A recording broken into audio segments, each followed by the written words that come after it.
Welcome to the GovComms podcast, bringing you the latest insights and innovations from experts and thought leaders around the globe in government communication. Now, here is your host, David Pembroke. Hello, ladies and gentlemen, and welcome to GovComms, the podcast that examines the practice of content communication in government and the public sector. Thanks very much for joining me, and I am delighted to be with you once again. Today, we head into the space of the power of social media measurement and understanding how do we get the insights from the content that we create and publish on social so as that we can improve the way that we tell our stories, how we can sell the benefits of what we do inside and outside our organisations, but make the most of this wealth of data that we now have on our hands to ensure that we can become more effective communicators and better communicators. Now, we're going to have that conversation today with JENNA BRADWELL, who's the social media specialist for the University of Sydney. JENNA manages over 500,000 followers across their Facebook, Twitter, Instagram, and LinkedIn presences. To keep all those followers in check, she's responsible for content creation and execution across all of the channels, with a key focus on, as you could well understand for a university, student recruitment, engagement, maintaining and building understanding of brand, alumni, and getting traffic through to the owned asset of the university, which is, of course, the big website. On top of keeping all of those people happy, JENNA works directly with major sponsors such as TEDx Sydney and TEDx Youth, running both brand and digital marketing campaigns. And if she didn't have enough to do with all of that, she also runs her own boutique agency on the side, again, looking at how people can be better and more effective at telling their story through social media. And she joins me now. Thanks very much, JENNA, for joining me on GovComms. My pleasure. Thanks for having me. So, JENNA, maybe let's start on the journey of JENNA BRADWELL to the social media specialist for the University of Sydney, which for our guests from overseas, our listeners from overseas, is one of the top universities in Australia, one of the top universities in the world indeed, and certainly one of the big sandstone universities with a massive history and massive prestige in this country. So how is it that you have ended up in this role? Well, to try and cut a long story short, I guess the short story is that I studied journalism myself at uni. I went to the University of Wollongong, and also I did a double degree, so journalism and marketing and communications. From there, I did a couple of internships, and one was I did an internship at a local newspaper, and also one which I was very lucky to be a part of at Rolling Stone in Sydney. So from there, I got a good kind of reference from the editor of that magazine. And when the University of Wollongong was looking to employ a new media officer, they went and asked my kind of journalism tutors who they would recommend. And I was very lucky that they recommended me. So I worked at the media office at the University of Wollongong for 2 years while I finished my degree. And then when I finished, I kind of wanted to move up to Sydney. So I took another job doing media and PR somewhere in the CBD. And from there, just missed the university environment and the kind of variations of the job. So I applied for many different jobs at the University of Sydney because that was kind of my aspirational dream uni to work for.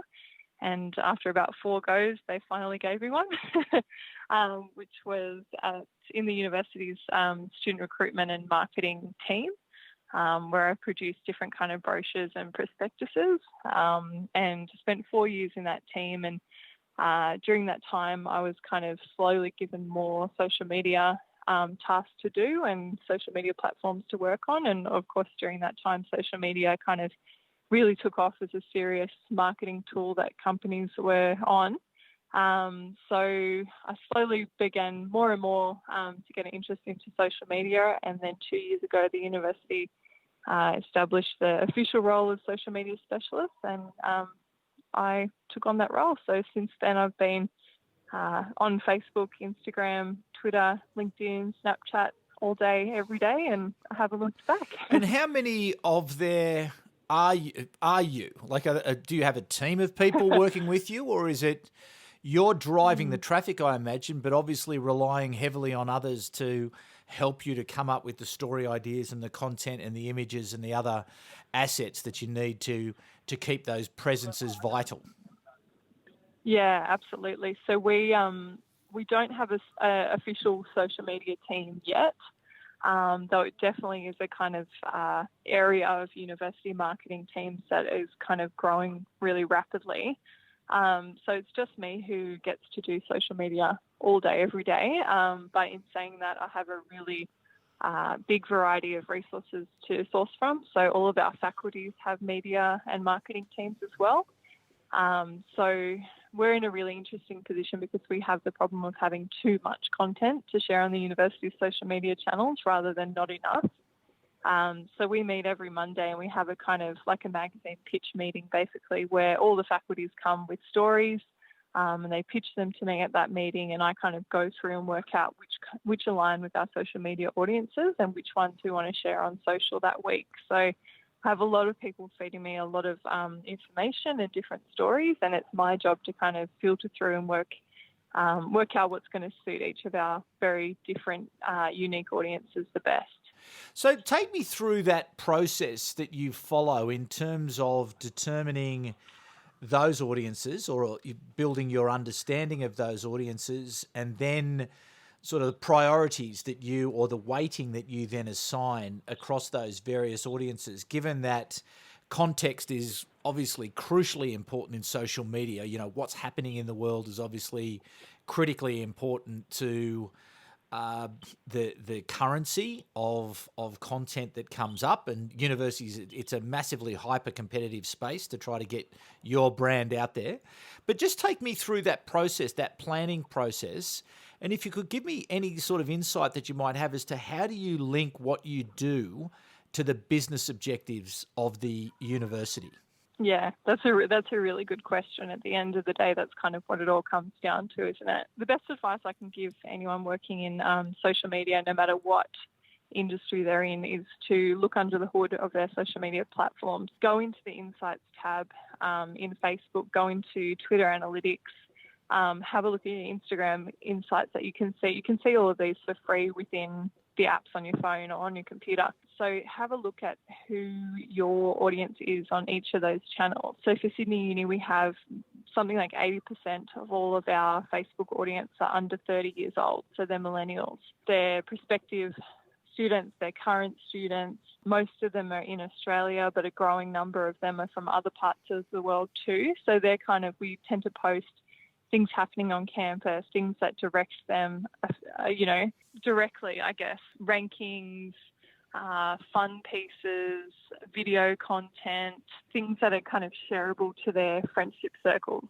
On Facebook, we post there, whereas on Twitter, we have most of our following is journalists in the news media. So we share our media releases, we share press conferences, we share live tweets from public events and lectures and things like that. And then on Instagram, we've got a much more global audience. So it's people who are interested in seeing the sort of aspirational sides of the uni in our beautiful photos that we have, seeing the work of student influencers who, Instagram celebrities basically who come to study with us on campus. And more and more Instagram stories is becoming the way that we're sort of using that channel for the future as well. So we're having takeovers by students and researchers and academics kind of showing a day in their life, and they're taking questions from people watching on Instagram in real time as well and replying to them. So it's a much more sort of authentic channel that shows what life is really like to study here.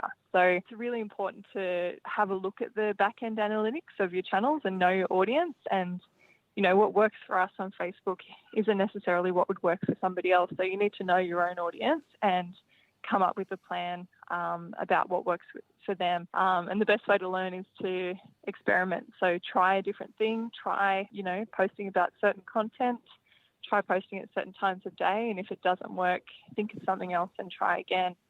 And then what was the second part of your question? Sorry. Linking it back to the business objectives of the university, Yeah. trying to use, the power of social media and the power of storytelling, obviously, to these different audiences, but ultimately to link those back to solving a business problem for the university. Yeah, absolutely. So the main goal of our social media channels is to kind of change perception about the uni and create more awareness about the different things that we offer on campus. So we do that through kind of takeovers and giving it to students and staff to have an authentic voice. But in terms of Facebook, the main goal for that is to increase engagement with the uni and kind of perception that the uni is, we're not this big, bad, scary institution. We're a friendly place which is full of people who are trying to make a better world, basically. So to change perception to that, but also to send traffic to our owned resource, which is our website. And then also once it's on the website, encouraging, clicks on the call to actions on the website, people to enroll in courses, people to donate money to the university, philanthropic gifts and things like that. So there's lots of different objectives, but I guess the way that that's proven is kind of proving effectiveness on social. It's not about likes anymore on Facebook. Like, people come to me and say, oh, how many likes did that post get? And it drives me crazy because the likes are a very kind of vacuous measurement. So it's looking at click-through rates to the site, how many people took action and did the thing that you wanted them to do after they landed on that web page. And sort of for paid campaigns, how much is your cost per click? How much did it cost to make that video or that story or whatever you're kind of promoting? And what is the return on that investment on the page? So all of that, we use a tool called Social Bakers, which helps us to determine that. But most of it's kind of done through the internal Facebook analytics and Instagram insights and things like that. So what does your technology stack look like to help you to run what is obviously a pretty vast enterprise? Yeah, it's pretty lo-fi, to tell you the truth, which sometimes I think you can have too much technology. I mean, I'm only one person. I can't be across everything and I can't learn how to use a new channel every day. But at the moment, our technology stack is just the kind of in-app analytics, which are free: Facebook Insights, Twitter Analytics, Instagram Analytics, and LinkedIn, of course, their analytics too, and Social Bakers, which is a kind of competitor analysis software where you can look at other pages in the industry and content trends. So things like videos are performing well, in this area of the world, and you get kind of inspiration, I guess, from their posts with that software. But yeah, in terms of technology, it's mainly just me with an iPhone, and that's about as high tech as we get. So just going back to your studies, where you did your degree in journalism, you did your degree in marketing and communications, how has that background helped you to be a good social media specialist? Yeah, that's a really good question, actually, and I think it's not an obvious one. A lot of people think, oh, you needed to have studied marketing to be a marketer, and I don't really agree with that. I think that journalism, I went into journalism wanting to be a TV presenter or a foreign correspondent. So that didn't really work out, and the way my path went sort of led me to working for the university that I studied at, and then to another university and kind of making a career within the university environment. But I think that a lot of people say, oh, do you consider yourself a journalist or not? But I think I definitely do. It is social media is a form of journalism. It's just you're writing headlines all day. Your Facebook status is your headline. So that skill, that kind of background knowledge about, get the point across, have the hook, think about your audience and things like that. I use that every day, just coming up with, one sentence grabs on Facebook, really.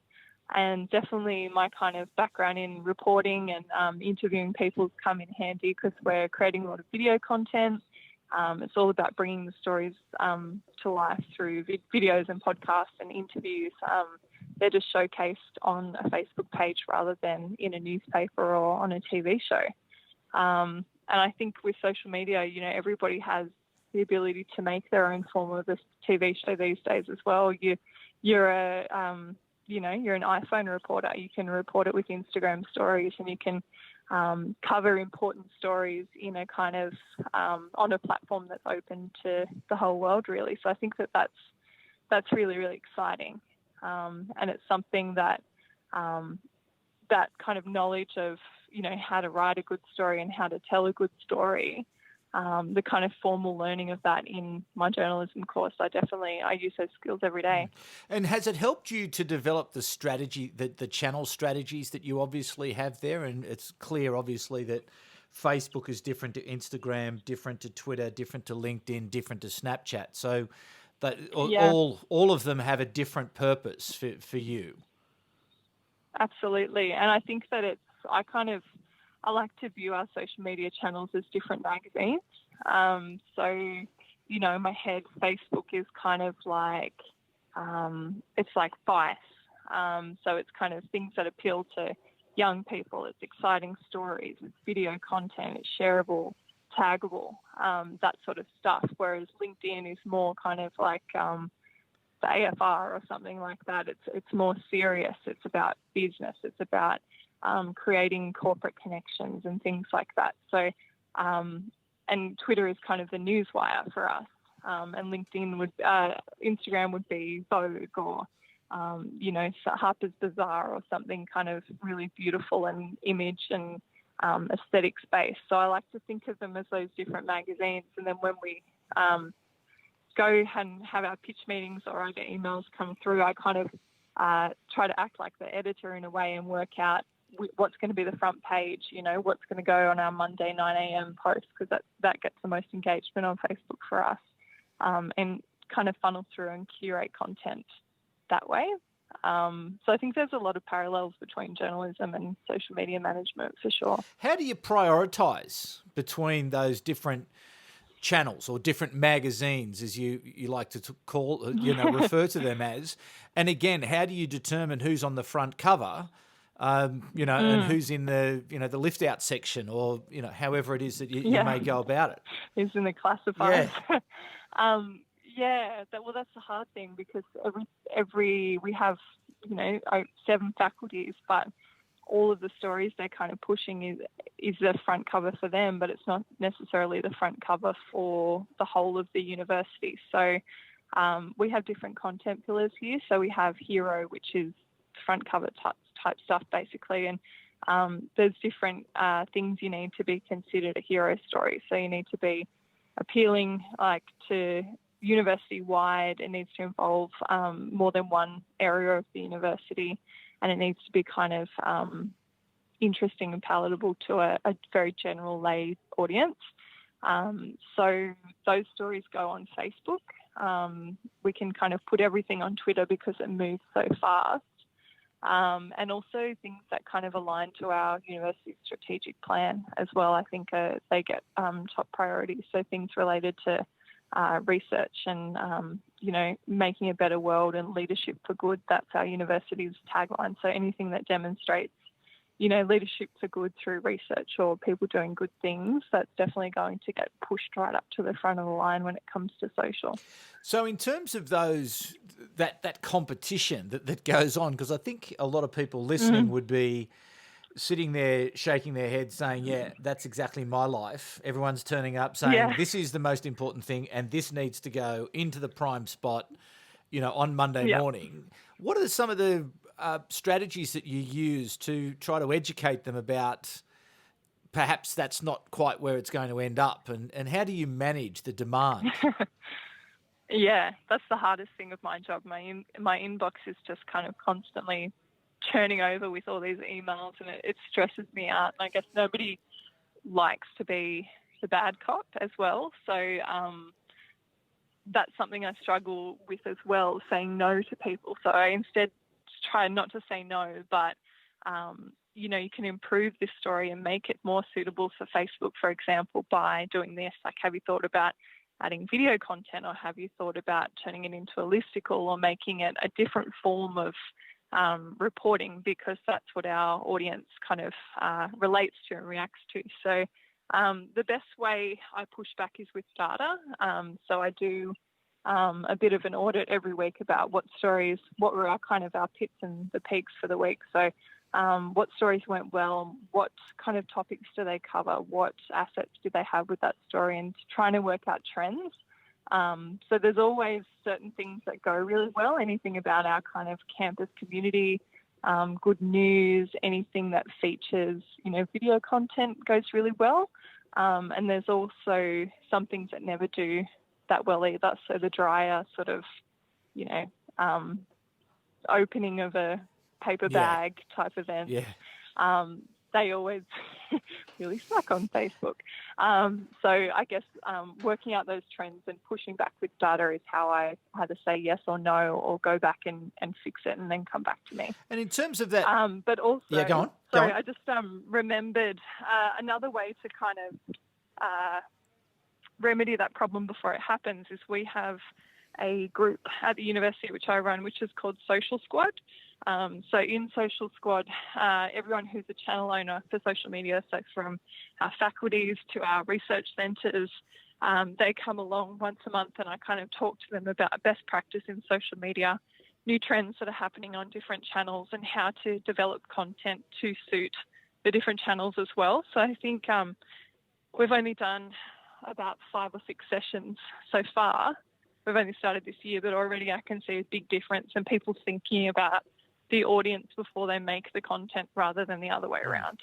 Yeah, I was about to ask you about that, given that you do have this distributed workforce who are looking to contribute and to participate on your platform, and this sense of education and training and helping people to understand what works, what doesn't work, where can improvements be made, what are some of the basics. So in some of those Social Squad training sessions, what are some of the most obvious questions that you get asked, or the most common questions that you get asked by people who are looking to equip themselves to be more effective? Yeah. How long have we got? So everyone wants to open a social media account. Yeah. So and the answer is no. Do you generally close them down? Yeah, well, in an ideal world, I think that we need to be reducing the number of university social accounts rather than multiplying them. But there's different really obscure research facilities that want to open accounts. There's academics themselves that want to open accounts. And I think there's a lot of people who feel that because there's a new platform like Snapchat, for example, they have to be on it just because it exists. So I guess my advice there is you're better off to do one thing really well than to spread yourself too thin, across multiple different social media platforms and do kind of mediocre at all of them. So I always try to discourage. I have a bit of a checklist that people have to fill out before they open a new social media account. So that's been working pretty well, but it's also kind of, how do I use hashtags? How do I know if a post is engaging or not? How do I report on the success of a social media campaign? Things like that. How do I prove return on investment, as we discussed before? How long should a video be if it's being shot for Facebook? What do I do if I've got a 20-minute interview with somebody on video and I want to share it on Facebook? How do I work out, the average view rates of my videos and where people are dropping out and improve on that? And how do I use Snapchat is a massive one that I get all the time. I just wonder how you sort of hold the whole show together. Like it is such a vast enterprise. How do you? Because this is something I've explored with a few guests in the past. Is that that the mental state that you need to keep yourself in, given that it is so vast, so big, so much demand, so much need, huge university. Obviously, huge priority. How do you manage your mindset in such a way that you don't burn out? Lots of coffee and lots of wine. But in terms of, I think in some ways I do thrive over that kind of rush and having multiple plates in the air at one time. And that's certainly something from my kind of journalism background, the kind of buzz of the newsroom that really fuels my work. But I think it's just kind of, I like to write things down in lists and rank them by what needs to be done first. And kind of the satisfaction of ticking things off is really good. But also kind of prioritizing things and putting all of your energy and your effort into the things that are going to have the best outcome for the company or the organisation, I think is a good way to go. And outsourcing when you can. So we have a lot of really talented students. We have a master's class that specialises in social media, and we have people within our marketing team who are interested in kind of creating content for social and learning more about social. So wherever I can, I try to use those resources and ask for their help and kind of outsource some of the platforms and some of the things we need to do on social to others as well. But that can be hard too, because I'm a perfectionist. I like everything to be done sort of, the way I want it to be done too. So I think a big part of managing everything is kind of giving all you can to those priority kind of front page stories, and then learning how to sort of step back and let others take the lead on other things. So when you do get that opportunity to sort of look to the future and start to plan for the future, where is social media going for the University of Sydney? Where is it going to be, say, in 2 years' time? And what are some of the things that people should be thinking about to best prepare themselves to be more effective in that environment in a couple of years' time? Yeah, I think you've sort of hit the nail on the head there. That's the thing that I wish I had, and that I think that everyone in kind of government comms wishes we had time to think about the future and time to plan ahead. I feel like most of my time spent sort of fighting fires and dealing with the present. So I think it's important to kind of set aside time every 2 weeks or something and go somewhere quiet and kind of think of where you want to go in the future, and to do a bit of strategy work too.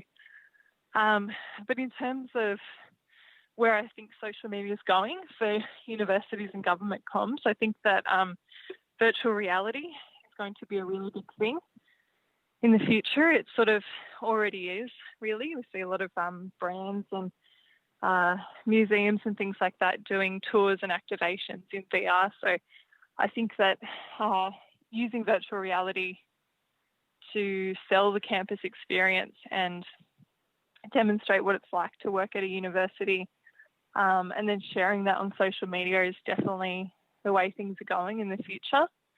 I think the new sort of Facebook algorithm has very much created a sort of pay-to-play atmosphere on Facebook. So you might post something to 500,000 people, but you're lucky if 10% of people who follow you will see that post because of the algorithm. So I think universities and everyone really using Facebook for business needs to set aside money and be boosting a lot more of their posts and having more detailed kind of paid campaigns. That doesn't necessarily need to be a lot of money, but even if you're putting kind of $20, $50 behind every post, that's just going to spike the algorithm and make the engagement on your page much better. And I think that, unfortunately, because we've just finally sort of established a really big following for Sydney Uni on Snapchat, I think that Snapchat's on the way out. I think that Instagram stories do everything that Snapchat does. And it's kind of all accessible within the one platform. So I think that Instagram stories for us, we're seeing massive click-through rates to our news articles and to our owned website from our Instagram stories. So having kind of hyperlinks in the Instagram stories and tagging related accounts,